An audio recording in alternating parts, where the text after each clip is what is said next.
하나님의 말씀 이 시간 듣겠습니다. 누가복음 16장 19절에서 31절 말씀 보도록 하겠습니다. 누가복음 16장 19절에서 31절 말씀입니다. 제가 대표로 받들어 봉독하겠습니다. 한 부자가 있어 자색 옷과 고운 베옷을 입고 날마다 호화롭게 즐기더라. 그런데 나사로라 이름하는 한 거지가 헌데투성이로 그의 대문 앞에 버려진 채 그 부자의 상에서 떨어지는 것으로 배불려 하매 심지어 개들이 와서 그 헌데를 핥더라. 이에 그 거지가 죽어 천사들에게 받들려 아브라함의 품에 들어가고 부자도 죽어 장사되매 그가 음부에서 고통 중에 눈을 들어 멀리 아브라함과 그의 품에 있는 나사로를 보고 불러 이르되 아버지 아브라함이여 나를 긍휼히 여기사 나사로를 보내어 그 손가락 끝에 물을 찍어 내 혀를 서늘하게 하소서. 내가 이 불꽃 가운데서 괴로워하나이다. 아브라함이 이르되 예 너는 살았을 때 좋은 것을 받았고 나사로는 고난을 받았으니 이것을 기억하라. 이제 그는 여기서 위로를 받고 너는 괴로움을 받느니라. 그뿐 아니라 너희와 우리 사이에 큰 구렁텅이가 놓여 있어 여기서 너희에게 건너가고자 하되 갈 수 없고 거기서 우리에게 건너올 수도 없게 하였느니라. 이르되 그러면 아버지여 구하노니 나사로를 내 아버지의 집에 보내소서. 내 형제 5이 있으니 그들에게 증언하게 하여 그들로 이 고통받는 곳에 오지 않게 하소서. 아브라함이 이르되 그들에게 모세와 선지자들이 있으니 그들에게 들을지니라. 이르되 그렇지 아니하나이다. 아버지 아브라함이여 만일 죽은 자에게서 그들에게 가는 자가 있으면 회개하리이다. 이르되 모세와 선지자들에게 듣지 아니하면 비록 죽은 자 가운데서 살아나는 자가 있을지라도 권함을 받지 아니하리라 하였다 하시니라. 아멘. 할렐루야. 네, 반갑습니다. 우리 오늘은 전도 선교 구제주일로 예배를 드립니다. 우리가 지금까지 하나님의 나라에 대해서 살펴보는 가운데 있습니다. 의심 많은 도마에게 우리 주님이 찾아오셔서 너는 보는 거로 믿느냐? 보지 않고 믿는 자가 복되도다. 이렇게 말씀하셨어요. 여러분 믿음은 두 가지가 있습니다. 보고 믿는 믿음, 또 하나는 보지 않고 믿는 믿음. 여러분 보고 믿는 믿음은요. 말 그대로 보고 느끼고 체험해야 믿는 믿음입니다. 보지 않게 되면 믿음이 곧 무너져 버려요. 이 믿음은 극히 자기중심적이죠.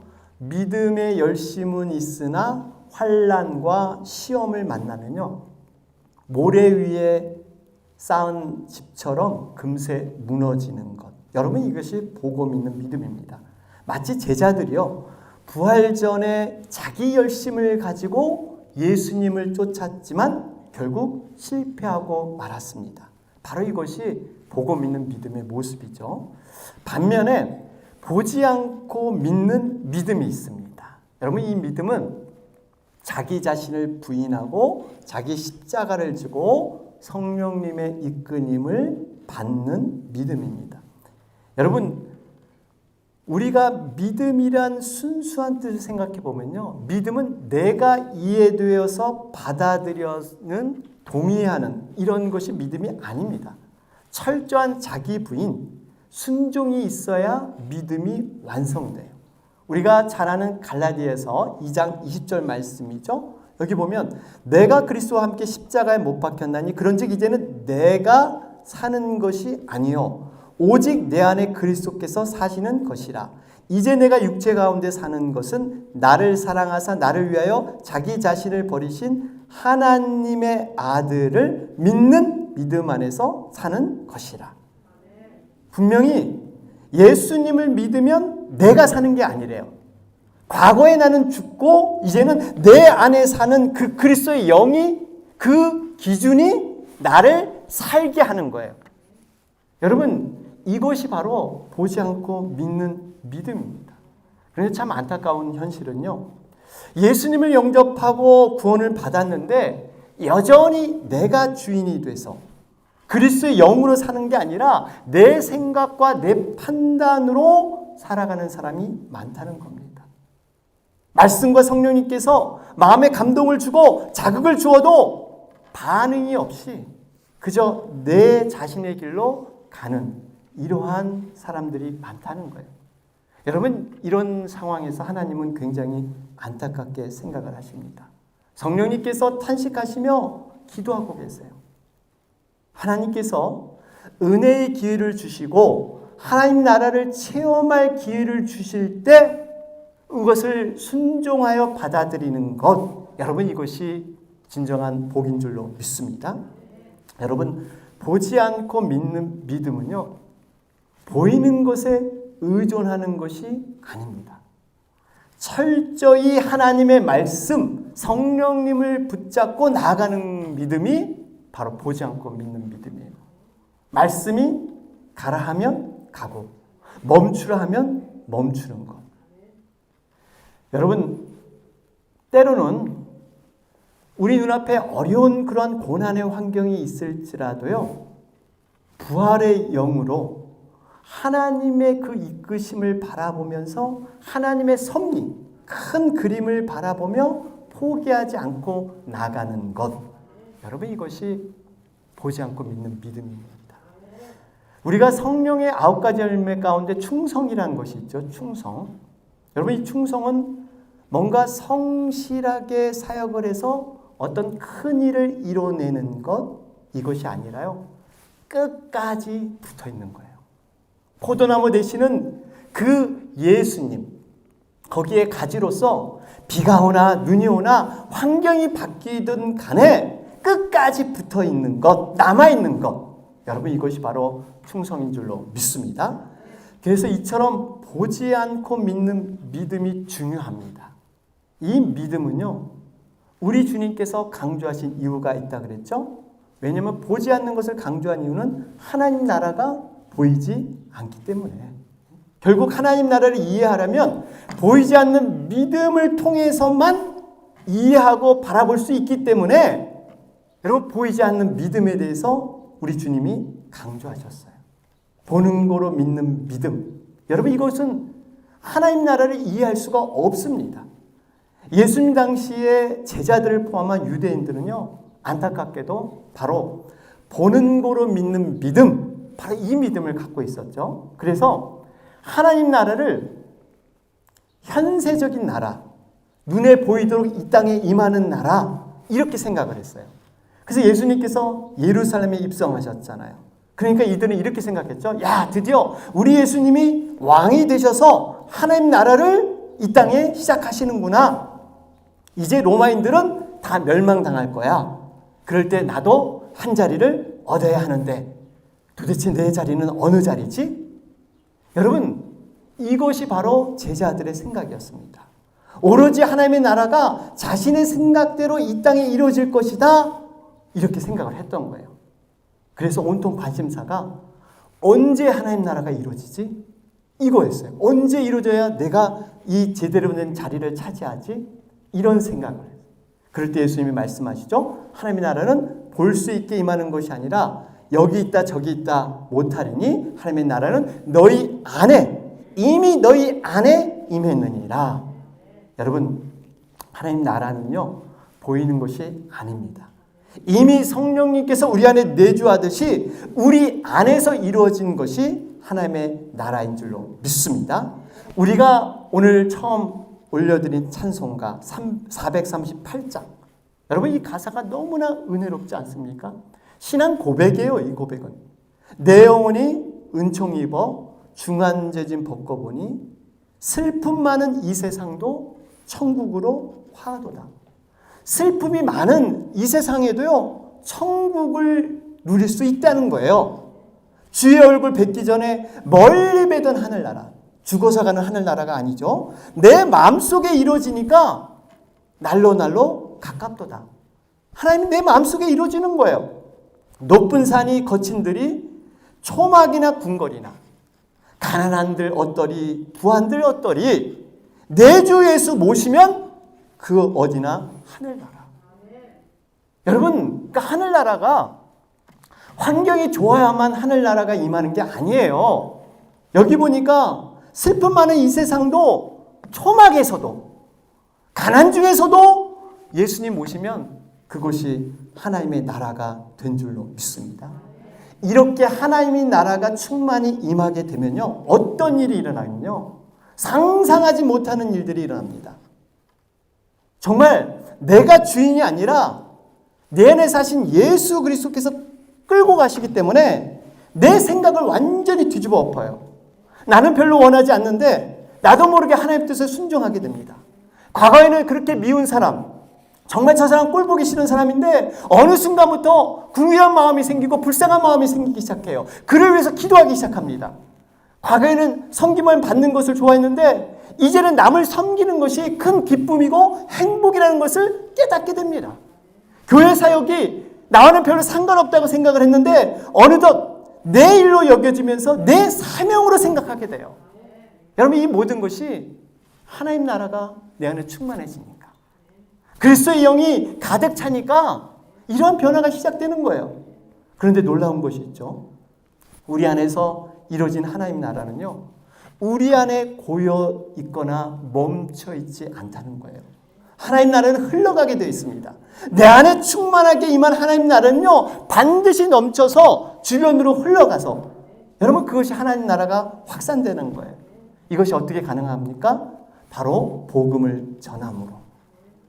다시 말해, 하나님 나라는 예수님을 통해서 완성되는 나라인데 그 예수님을 소개하는 일을 통해서 하나님 나라가 확산된다는 것입니다. 예수님을 나의 주인으로 마음으로 믿고 입으로 고백하면요, 많은 사람들을 주님께 이끄는 이 구원을 완성시키게 된다는 것이죠.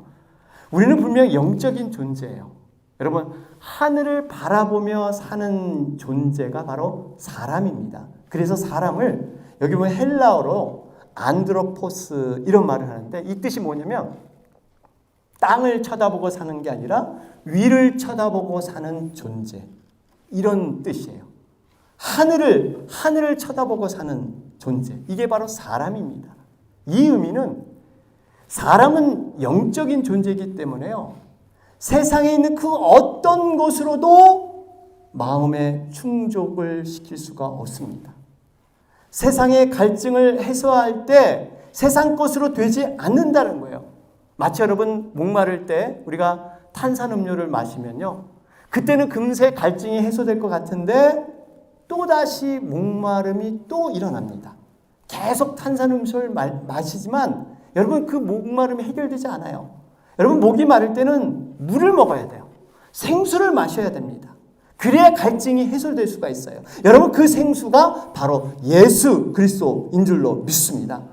하나님께서 인간을 창조하실 때 동물과 다르게 만드셨죠. 동물들은 먹고 자고 배부르고 등 따시면 행복을 느끼는 것이 동물이에요. 그러나 하나님의 영으로 지음받은 사람은요, 먹고 사는 문제가 해결되더라도 만족이 없습니다. 왜 그렇습니까? 바로 영적인 존재이기 때문에. 죽음의 문제, 죄의 문제를 해결하지 않고는 늘 불안해할 수밖에 없는 것이 인간의 모습입니다. 사랑하는 여러분, 바라기는 현재 어떠한 삶의 환경에서도 우리가 충만한 하나님의 능력을 누리면 이 모든 것을 이기고 나갈 수 있다는 사실입니다. 특별히 오늘 말씀은 천국과 지옥에 대한, 다시 말하면 사후세계에 대한 설명을 해주는 말씀이에요. 그런데 오늘 이 본문을 대하기 전에요, 한 가지 우리가 이 배경을 이해할 필요가 있습니다. 이 배경을 이해해야만 오늘 본문을 우리가 바로 알 수 있어요. 오늘 본문을 보기 전에 하나님의 마음이 어떠한가를 먼저 우리는 깨달아야 합니다. 이 하나님의 마음을 모르고 오늘 본문을 대하면요, 이렇게 생각하는 분도 계세요.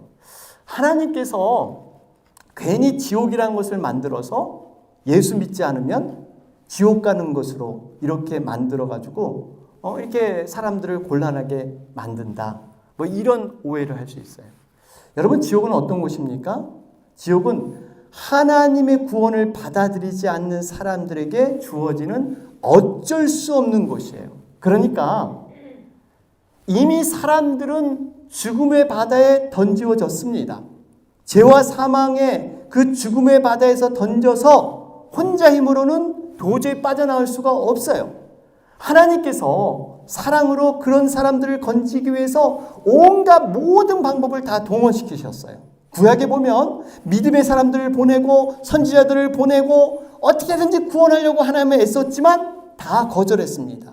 오히려 그들을 박해하고 죽이고 그랬습니다. 그래서 마지막 기회가 바로 예수 그리스도를 통해서 십자가를 보내주신 거예요. 이것이 마지막 찬스였습니다.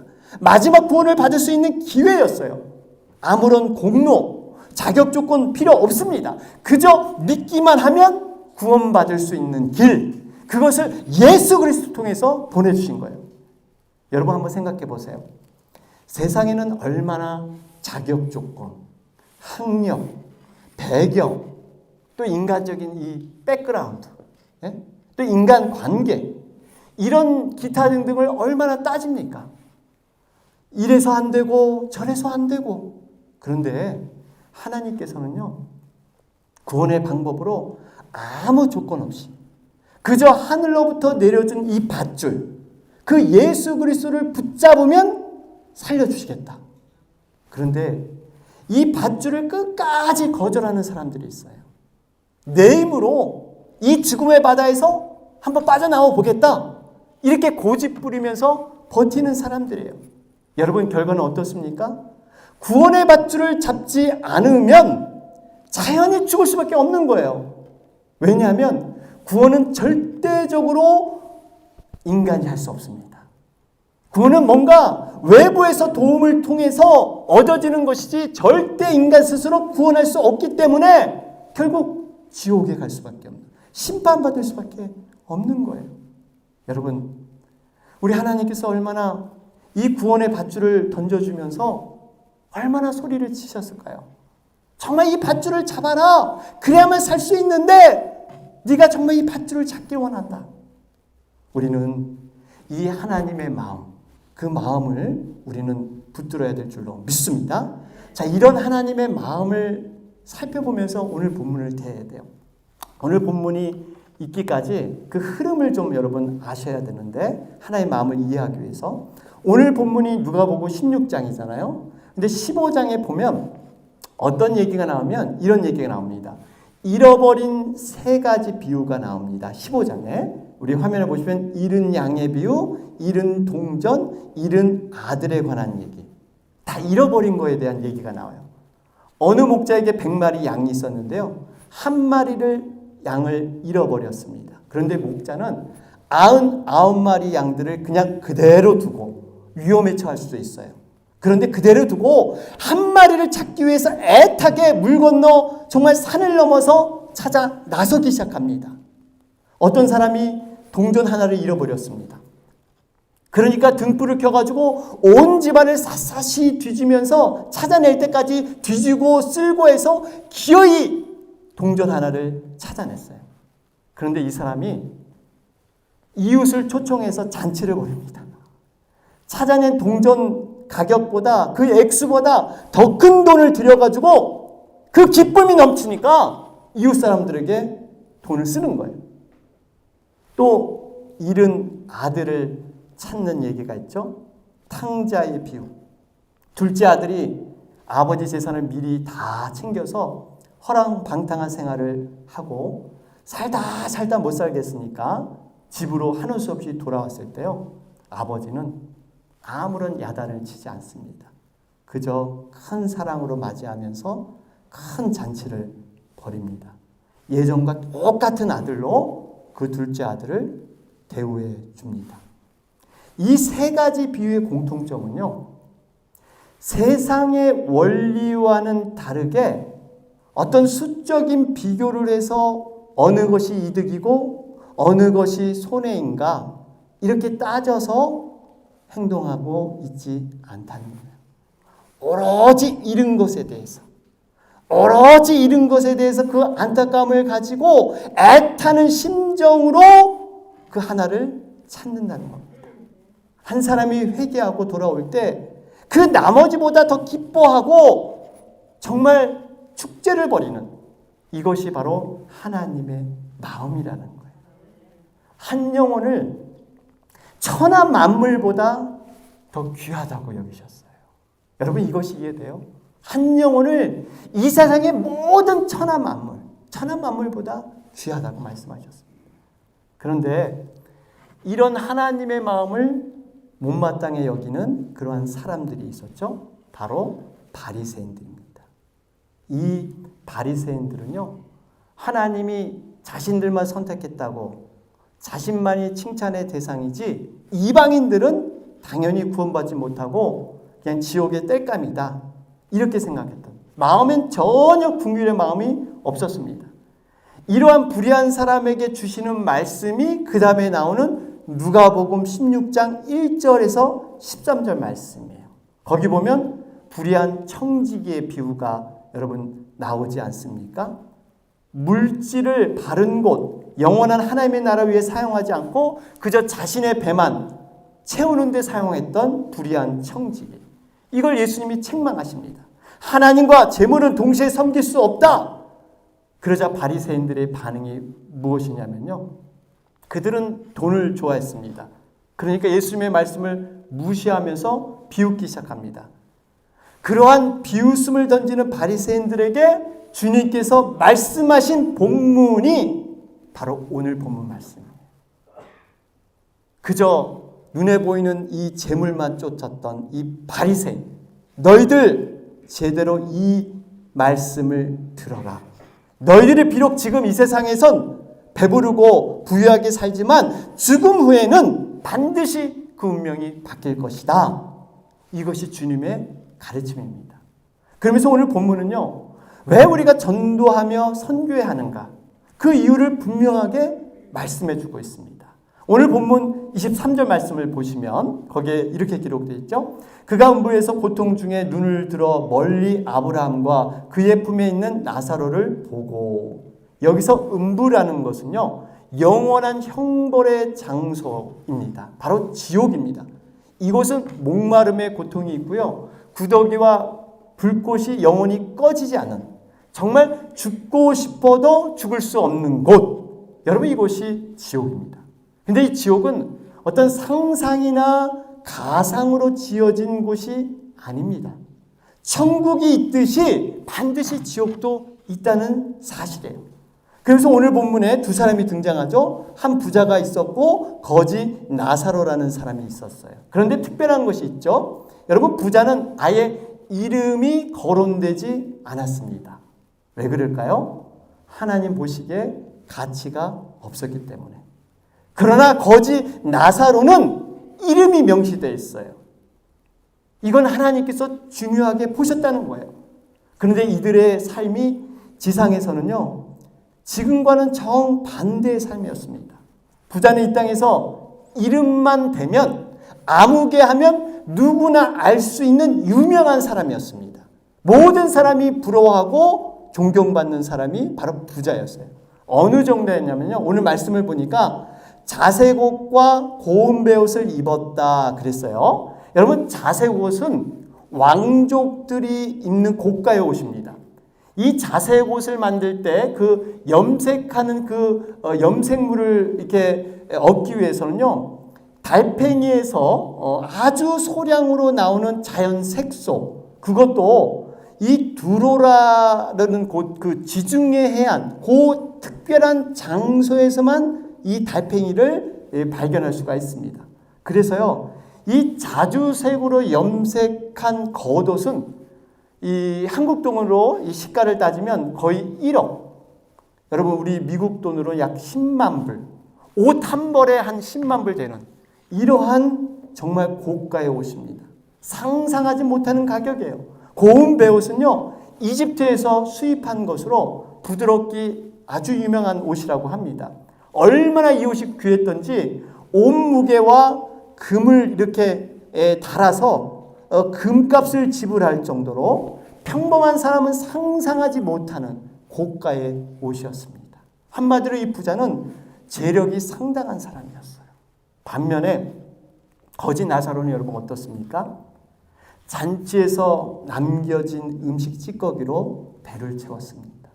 오죽했으면 문가에서 같이 음식을 나누던 개가요, 그 허른대, 이 허른대라는 것은 상처 있는 그 종기, 상처난 부위를 이 개가 핥아 주었다고 그렇게 기록하고 있어요.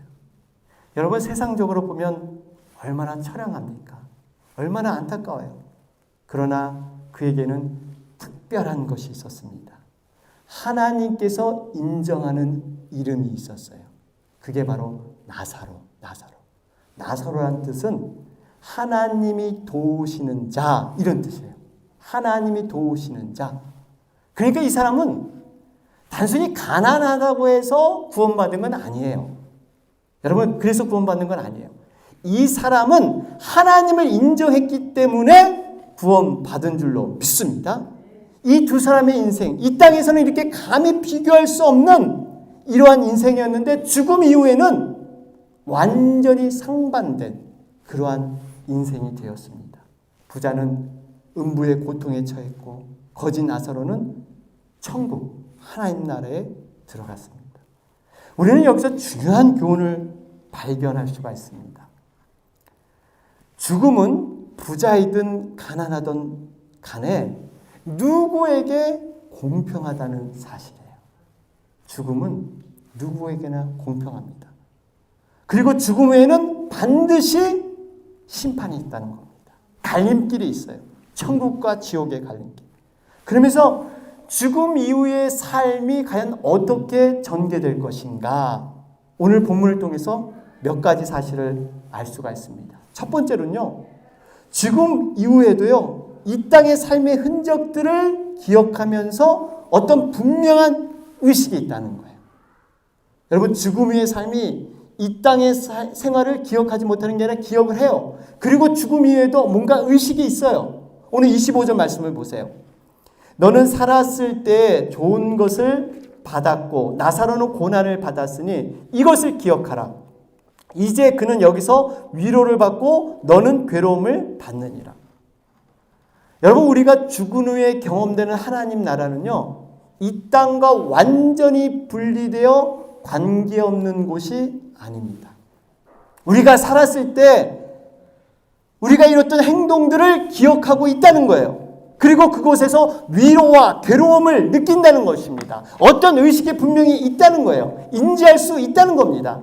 이 의미는 우리가 이 땅에서 살아가는 모든 믿음의 행위들, 모든 우리의 삶의 행동들이 다 기억이 되고 있다는 거예요. 하나님께서 우리가 이 땅에서 살아간 삶의 흔적들을 기억하면서 거기에 따라서 보상과 상급 또한 하나님의 처벌이 거기에 달려 있다는 겁니다. 그리고 위로와 괴로움으로 나뉘게 돼요. 여러분, 바라기는 우리가 이 땅에서의 모든 삶의 행동이 하늘의 상급과 보상을 바라보면서 정말 주님이 원하시는 선을 행하는 그러한 삶이 되시기를 바랍니다. 죽은 후에도 의식이 있다는 것은요, 그 외에도 많은 부분에서 발견이 돼요. 23절 보면 음부에서 고통 중에 눈을 들었다. 이렇게 눈을 들었잖아요. 24절에도 보면 지옥이 얼마나 뜨거운지 그저 물을 찍어서 갈증을 해소해달라고. 지금 의식이 있는 거예요. 느끼는 어떤 의식이 있다는 거예요. 볼 수도 있고 느낄 수도 있고 시원함과 뜨거움을 감지할 수 있는 곳, 이게 사후세계의 모습이라는 겁니다. 이 의미는요, 죽음 이후에 느낄 수 있는 의식이 있다면 천국은 다행입니다.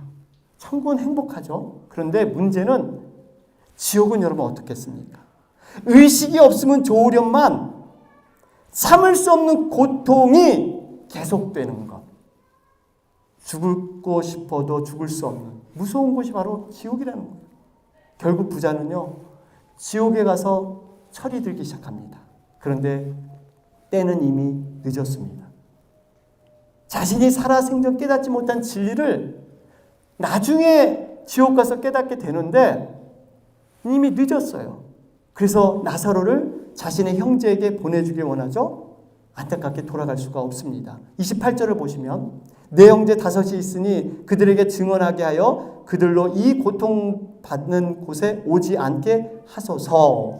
여러분, 지옥에 가서 먼저 경험한 사람은요, 자신이 아는 그 주변 사람에게 제발 이 지옥 오지 않기를 여러분 간절히 바랄 것입니다. 왜냐하면 자신이 경험해 보니까 이것은 올 것이 못 되는 거예요. 그래서 이 사실을 좀 알려줬으면 좋으련만, 어떻게든 좀 알려서 제발 지옥 오지 말게끔 했으면 좋으련만 이곳은 건너갈 수가 없습니다. 생과 사는 건널 수 없는 강이 있어요. 세상을 떠난 영혼은요, 다시 세상으로 돌아올 수가 없다는 겁니다. 그러면서 한 가지 중요한 사실을 발견하게 되는데요. 부자가 나사로를 땅의 세상으로 보내서 자신의 형제들을 위해서 이걸 좀 메시지를 좀 전해달라, 이렇게 아브라함에게 부탁을 하죠. 그런데 아브라함이 뭐라 그러면 땅에는 이미 모세와 선지자들이 있다, 이런 말을 하고 있습니다. 이미 하나님께서 사역자나 성도들로 하여금 충분히 복음을 들을 수 있도록 하나님이 조치를 해놨다는 겁니다. 그럼에도 불구하고 부자는 다시 묻습니다. 30절에 보니까요, 이런 말을 해요. 만약 죽은 자가 저희에게 가는 자가 있으면 회개하리이다. 여러분, 이 말씀의 의미가 무엇일까요? 쉽게 말해서 여러분, 죽은 자가 딱 살아났어요. 다시 부활을 했습니다. 이런 기적을 보이면서 내가 지옥에 갔더니 이러이러하더라. 그러니까 회개하고 예수 믿어. 그러면 그 사람들이 예수님을 믿지 않겠느냐? 여러분, 인간적으로 볼 때는요, 정말 그럴싸합니다. 한번 생각해 보세요. 정말 죽은 자가 찾아와서 지옥 고통을 설명하면서 제발 예수 믿어라, 이러면 여러분 믿기 쉽지 않을까요? 그런데 결론적으로 아브라함의 대답이 무엇입니까? 아주 중요합니다. 우리 31절 말씀을 한번 보실까요? 한번 같이 읽어보겠습니다. 31절 시작. 이르되 모세와 선지자들에게 듣지 아니하면 비록 죽은 자 가운데서 살아나는 자가 있을지라도 권함을 받지 아니하리라 하였다 하시니라. 여러분, 이 말씀 뭐예요? 하나님께서 주의 종들과 믿는 자들을 통해서 충분히 믿을 수 있도록 하나님께 조치해 주셨는데, 이것을 받아들이지 않는 자는요, 죽은 자가 살아나도 그걸 못 믿는다는 거예요. 눈에 보이는 증거가 부족해서, 기적이 부족해서 못 믿는 것이 아니라는 거예요. 모세와 선지자를 통해서 이미 예언된 말씀을 통해서 주님을 믿기에 충분히 하나님은 다 하셨다는 겁니다. 우리는 이 말씀의 의미를 깊이 새겨보아야 합니다. 우리에게는 이미 모세와 선지자들이 전해준 하나님의 말씀이 있습니다. 이 말씀이 하나님의 실체이고 하나님의 능력입니다. 사랑하는 여러분, 우리에게 주어진 하나님의 말씀과 성령의 능력이 죽어가는 영혼들을 확실히 살리는 그러한 통로가 되는 줄로 믿습니다. 여러분, 한번 생각해 보세요. 이스라엘 백성들 보십시오. 그들은 보고 믿는 믿음, 광야에서 수많은 기적과 능력을 눈으로 보고 체험했어요. 그런데 결국엔 불순종해서 광야에서 1세대는 모두 죽음을 당했습니다. 기적과 능력을 보고 믿었는데 믿음을 끝까지 유지하지 못했습니다. 의미 있는 것은요, 예수님께서 언제 죽임을 당하겠다, 이 유대인들이 예수님을 죽이기로 공모한 적이 언제인지 아세요? 그때가 바로 죽은 나사로를 살릴 때였습니다. 하나님 정말 능력으로 예수님께서 죽은 자를 살리는 놀라운 능력, 기적을 일으켰는데 오히려 사람들은 예수님을 잡아 죽이자 공모를 했습니다. 여러분, 기적과 능력이 부족해서 못 믿는 게 아닙니다. 마음에 그러한 원함이 없기 때문에, 마음이 완악하기 때문에 그렇습니다. 결론을 맺겠습니다. 사랑하는 여러분, 우리는 분명히 확신을 해야 합니다. 보이는 이 세상에 나라가 있듯이요, 보이지 않는 하나님의 나라가 있습니다. 하나님의 나라는 여기 있다 저기 있다 하는 것이 아니에요. 우리 안에 계십니다. 우리 안에 거한 충만한 하나님 나라는 반드시 흘러서 넘어가야 합니다. 이것이 곧 전도이고 선교입니다. 인생은요, 단 한 번 이 땅에 왔다가 가는 것이죠. 그럼에도 불구하고 예수 그리스도를 만나면 영원한 세계를 얻는 그러한 구원을 얻게 되는 것입니다. 지금 세계는 1분에 약 100명 정도가 죽어간다고 합니다. 하루에 14만 명 정도 죽어간다고 해요. 여러분, 이 죽어가는 사람들, 하루에 14만 명이 죽어가는데 과연 그들 중에 천국 가는 자, 지옥 가는 자 몇 퍼센트나 되고 있을까요? 주님을 모르는 사람들, 혹시 우리 주변에 있다면요, 정말 이분들을 위해서 우리가 기도하면서 정말 하나님의 마음으로 주님의 복음을 소개하고 주님께 이끌어야 되는 것, 이것이 바로 우리의 사명이고 우리 교회의 사명입니다. 바라기는 올해 우리가 한 명씩 정말 그 영혼들의 이름을 떠올리면서 기도로부터 시작했으면 좋겠어요. 하나님의 나라가 정말 그들 마음 가운데, 심령 가운데 이루기를 간절히 기도하며 우리가 함께 나아가기를 원합니다. 아멘. 네, 우리 이 시간은요, 잠시 좀 기도하겠습니다. 하나님, 우리가 보이진 않지만 확실한 하나님의 나라를 바라보며 정말 우리 안에 임한 그 하나님의 나라를 소개하며 죽어가며 방황하는 영혼들을 주님께 이끄는 이 귀한 일에 저희들 헌신할 수 있도록 주님 역사하여 주시옵소서. 예수님의 이름으로 기도하옵나이다. 아멘. 주의 은혜라 주